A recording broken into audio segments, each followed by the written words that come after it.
Sur notre dernière vidéo de comment laver son vélo en 5 minutes, il y en a qui ont râlé parce que la vidéo elle faisait 12 minutes. Comment t'expliques ça? Alors, ils ont raison. Elle dure 12 minutes.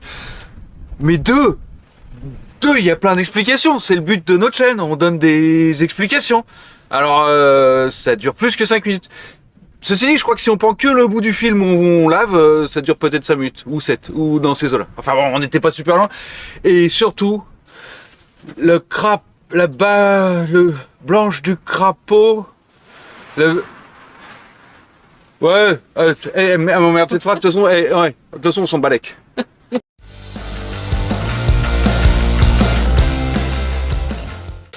Donc c'est une vidéo qu'on a effectivement déjà faite, mais on en refait régulièrement, ça a été il y a au moins 3 ans. Des fois c'est dur de retrouver la vidéo de départ, parce qu'elle est vieille et que YouTube présente moins les vieilles vidéos que voilà, blablabla. Enfin bon, on s'en fout. Là il est bien crado quand même mon vélo, hein. C'est rare, hein. J'ai fait exprès, j'ai attendu plein de fois pour qu'il soit crado comme ça. Ah le cracra. Ouais. Ah. Conseil numéro 1, si possible en hauteur. Tu peux l'accrocher à un arbre, tu peux l'accrocher à des tas de trucs par la selle. Enfin, le mieux c'est en hauteur. Effectivement, on peut le laver à plat. Moins pratique, c'est tout. Hein. Tu vois, un petit crochet comme ça marche très bien. Ou même à une branche. Hein. Les outils, alors, pareil, j'utilise un mini Karcher pas très puissant. Donc qui abîme rien du tout forcément. Qui a aussi l'intérêt, tu peux là, on l'a relié à notre réservoir d'eau de pluie. Mais tu peux le brancher dans un seau, quoi. Donc c'est disponible n'importe où, même avant de remettre le vélo dans ta bagnole, par exemple. Bon, s'il faut des brosses pour nettoyer ton vélo, n'importe lesquelles, tout ce que tu trouves dans le marché. Nous, c'est Pitis qui nous a filé celle-là. Ça fait, allez, beaucoup de mois qu'on l'utilise, hein. Vraiment beaucoup de mois. Il est dehors à plein temps. Il y marche vraiment bien. Et si tu sais pas quoi acheter, tu peux acheter celui-là, il marche vraiment bien. Il y a le série de 4 petites brosses. Alors j'ai ma chouchou, c'est la grosse. Hein. Là, il n'y a pas photo. Mais toutes les autres marchent bien. Le bois est de bonne qualité parce que ils sont sous la flotte tout le temps, quoi. Et ça n'a pas pourri encore. Celui-là, c'est celui dont je me sers le moins. C'est un spécial pneu, je vous le montrerai, mais voilà. Et les deux autres sont super bien. Il faut des produits. Là, c'est un gros dégraissant. Gros dégraissant quand c'est gros crado avec plein de gras. Tu vois, c'est dégraissant en gras. Et là, c'est un petit dégraissant. Enfin, c'est du savon. C'est du savon, quoi. Le liquide vaisselle, ça marche très bien. Celui-là aussi, il sent bon. Et tu vois, je parle vite parce qu'on se caille un peu les meules quand même. C'est la tornade. Étape 1, tu le passes à la flotte. Tu essaies de virer un maximum dès le départ.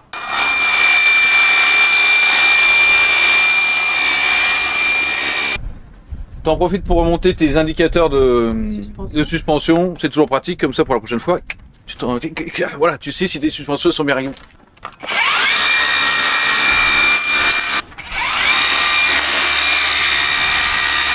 Là, on a fait déjà 70% du travail, hein, rien qu'avec de l'eau. Hein. Quand même, hein. C'est vrai. Étape 2, le pchit. Le pchit. Ah oui, il n'y en a pas besoin sur les pneus, c'est juste moi qui aime faire que ça joli sur mes pneus. Du coup, j'en mets même sur mes pneus. Le plus important, oui, je le redis.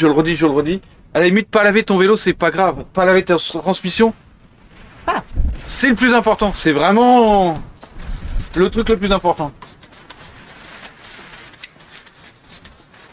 Enfin, quand ton vélo dort dans le salon, mieux vaut qu'il soit lavé en entier. Hein. Ouais. Si c'était très crado, j'utiliserais un dégraissant un peu plus balèze. Hein. Je lave mon vélo régulièrement, donc pas trop besoin. Étape 3. Le brosse-brosse. Ah oui, je l'utilise jamais celui-là. Mais chez Pitis, il en a un spécial pneu. Je vais l'utiliser exprès pour.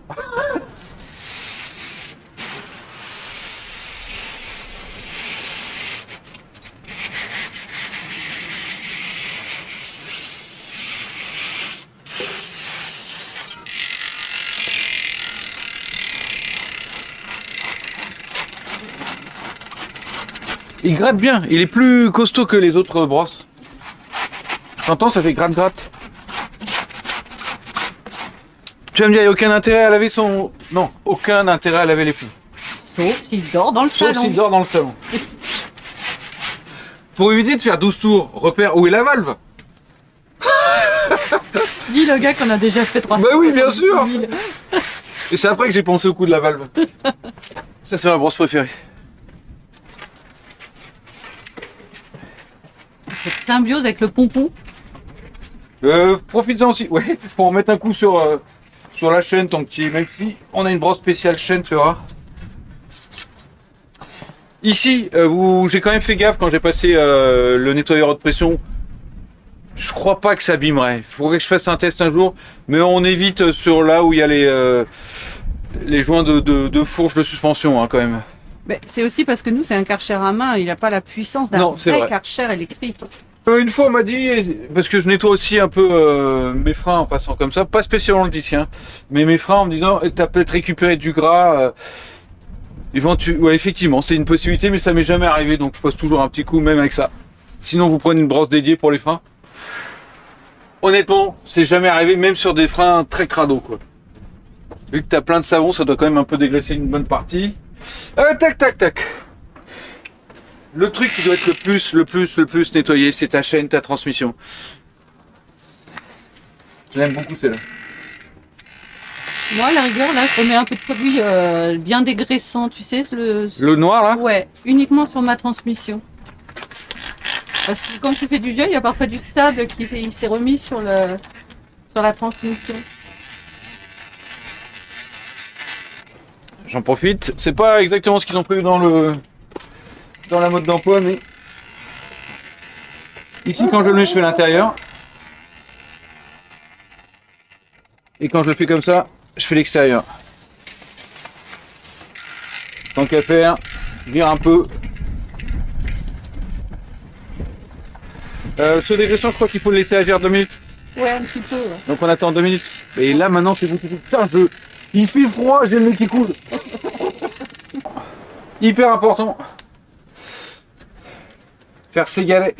Moi, ils sont relativement propres, donc ça se voit pas beaucoup. Parce que tu es à la cire. Parce que je suis à la cire et que, bon, je le nettoie régulièrement, quoi.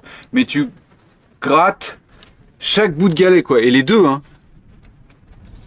Chaque bout de cambouis qui peut traîner, tiens. Bon, allez, c'est pour faire joli, hein.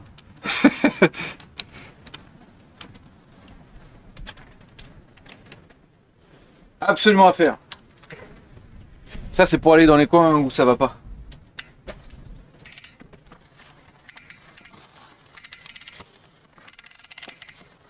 Là, on est pas mal. T'oublies pas que t'as 2 côtés à ton plateau. Étape suivante, on rince.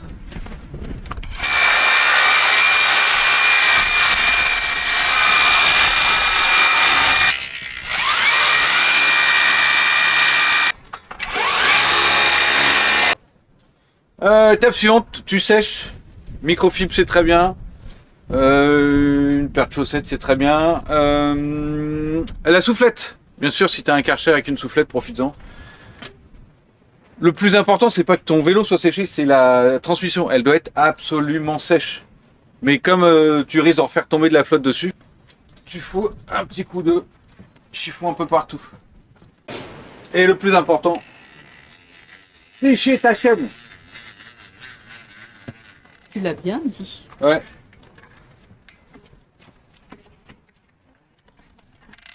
On peut faire encore mieux si on veut être vraiment pointu pour laver sa chaîne, même si regarde là, elle est quand même vraiment clean, quoi. Mais on peut faire mieux. On peut faire mieux. Tu la sors, tu la mets dans des bains d'essence, ce genre de truc. Effectivement, tu auras une chaîne encore plus propre. Après, c'est à vous de voir le ratio temps passé à nettoyer et efficacité. Là, mon truc, il est pour moi parfait à 95%. Ça me va. Si tu veux du 100%, ça veut dire doubler ton temps de lavage. À toi de voir, hein. Ensuite, lubrifier. C'est ton choix, huile, cire. Moi, je suis à la cire. On en refera une. J'ai une vidéo surprise dans pas super longtemps, dès qu'on a du temps. Avec la lubrification ultime. Et là, dans l'absolu, il faudrait que tous tes rouleaux soient graissés. Est-ce qu'on a besoin de les mettre partout un par un? Pas forcément. Si tu graisses très régulièrement, je pense que si tu fais qu'une moitié. Sinon, tu fais le tour complet.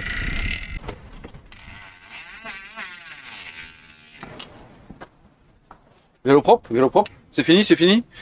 Ah non, non, non, non.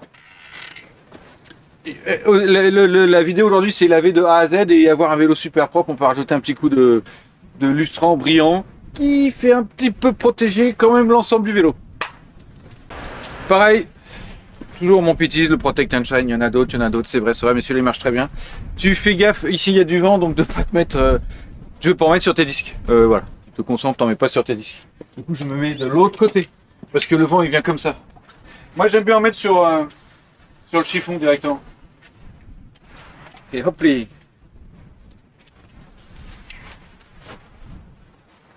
Il sent la monte. Et tu peux en mettre sur tes fourreaux de fourche aussi. Hein. C'est pas une mauvaise chose. Le seul truc, c'est pas sur tes disques. Et voilà, vélo tout beau, tout propre.